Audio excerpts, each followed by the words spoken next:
Política de A a Z, com Mário Flávio. Oferecimento Sismuc Regional, Senhor Braga Barbearia e blog do Mário Flávio, a política de A a Z.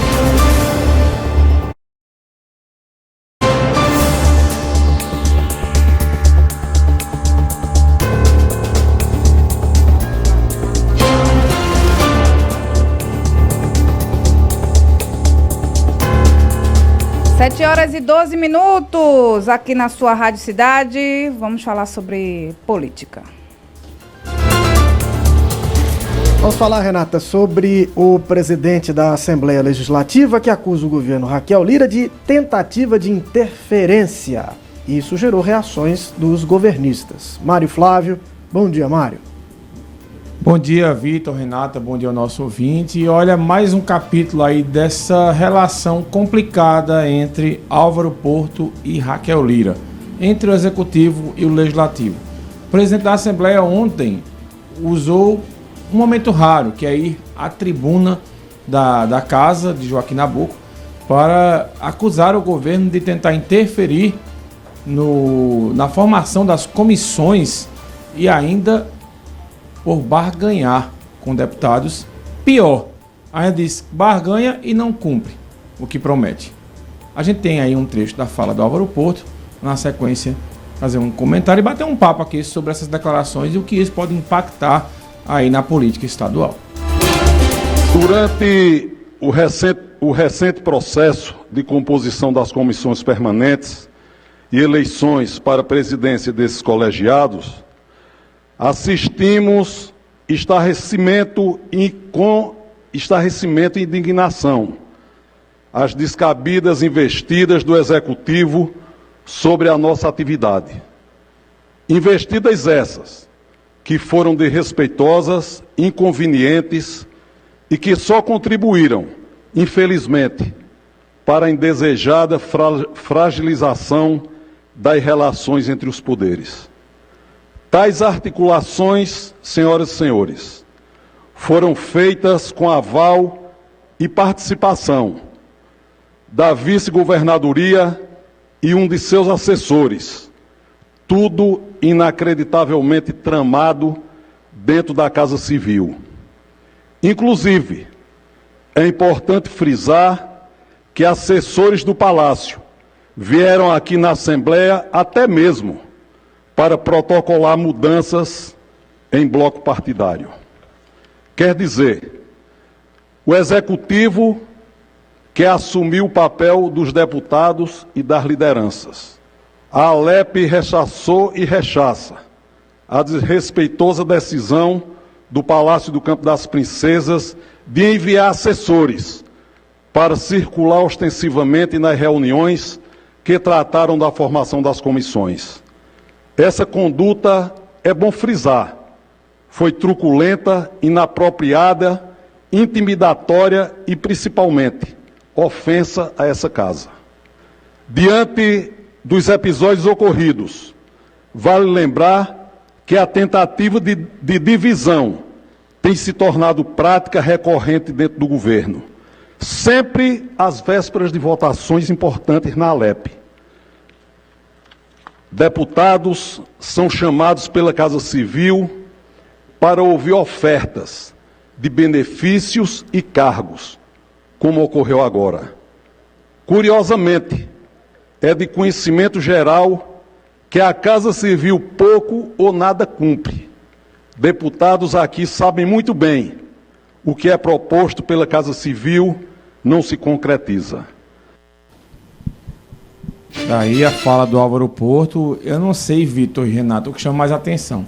Essa crítica a uma possível interferência aí do Executivo, ou seja, do Palácio Campo das Princesas, nas comissões, ele acusa diretamente a vice-governadora Priscila Krause, que o gabinete de Priscila Krause tentou uma intervenção direta na eleição, ou essa história, só não adianta que eles acertam uma coisa e depois eles não cumprem. E aí ele acusa diretamente o secretário da Casa Civil, Túlio Vilaça. Enfim, é mais um capítulo dessa relação tensa que existe entre Álvaro Porto e Raquel. Os dois são do PSDB.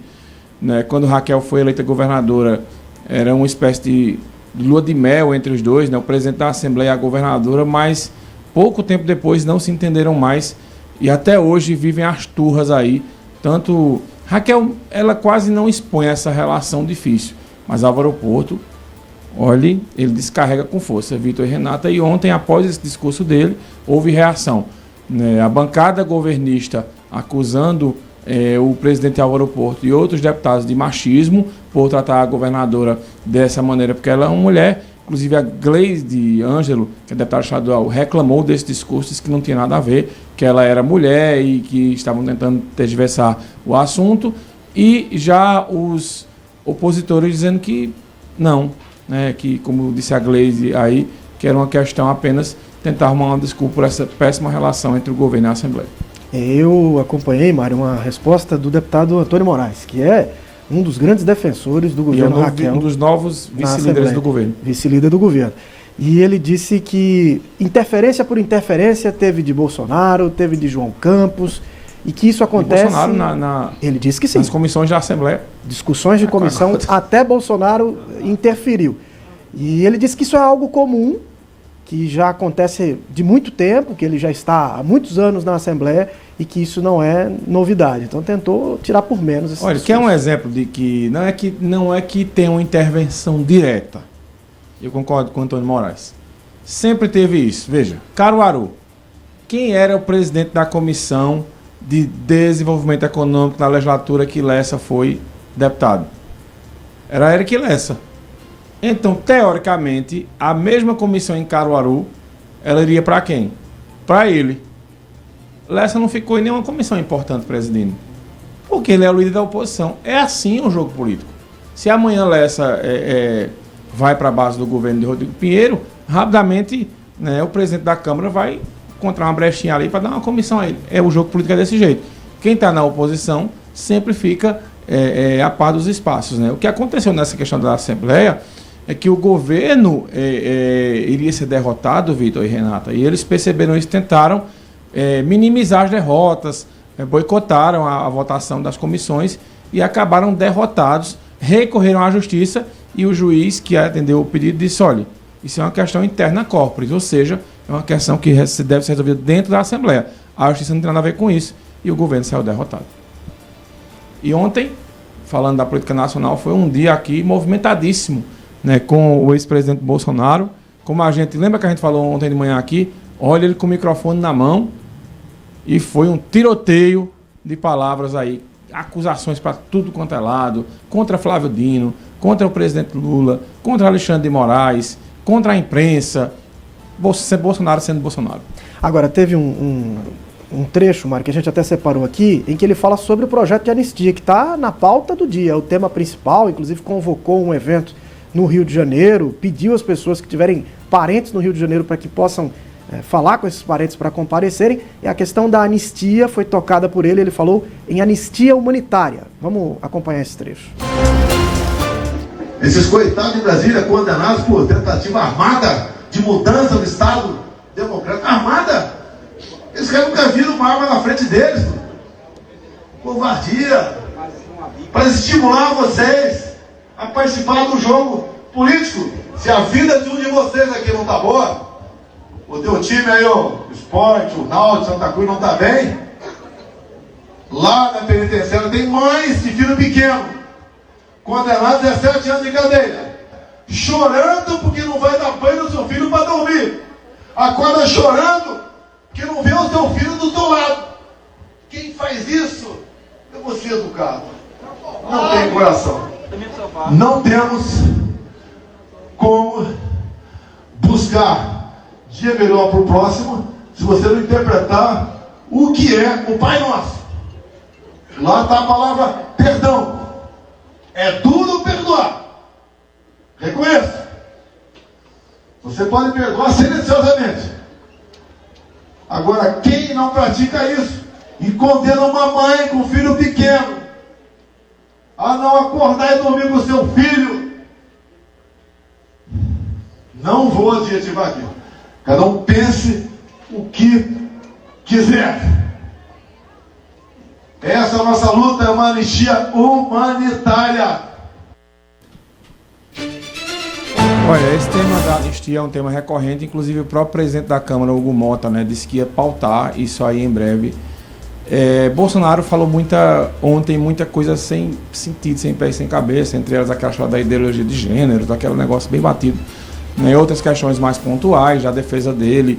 Agora eu acho que essa questão da anistia, Vitor e Renata, eu já dei minha opinião aqui, eu acho que alguns casos deveriam ser revistos mesmo, né, de umas penas serem mais brandas. Ontem, por exemplo, teve um cara que, só para fazer uma analogia aqui, que ele matou a mulher na Bahia, livrou o flagrante, se apresentou e a justiça mandou ele responder em liberdade. Então, assim, são situações, né, que incomodam bastante. E eu acho que naquele bolo que foi preso ali no 8 de janeiro, tem situações ali que podem ser amenizadas, embora algumas propostas foram feitas e alguns recusaram, né, que seria trocar a pena por assumir que tinham cometido um ato contra a democracia, fazer um curso de democracia, o pessoal não quis, né, disse que não cometeu infração contra a democracia, mas enfim, há casos e casos, como o próprio José Múcio Monteiro, que é ministro da Justiça, da Defesa, perdão, ele já disse que há casos e casos, eu concordo com ele. Então o pessoal está se pegando nessa história. Bolsonaro também, só para a gente encerrar, essas manifestações são dia 16 de março, se eu não me engano, e ele pediu para que não aconteçam manifestações no Brasil afora, que sejam todas concentradas no Rio de Janeiro.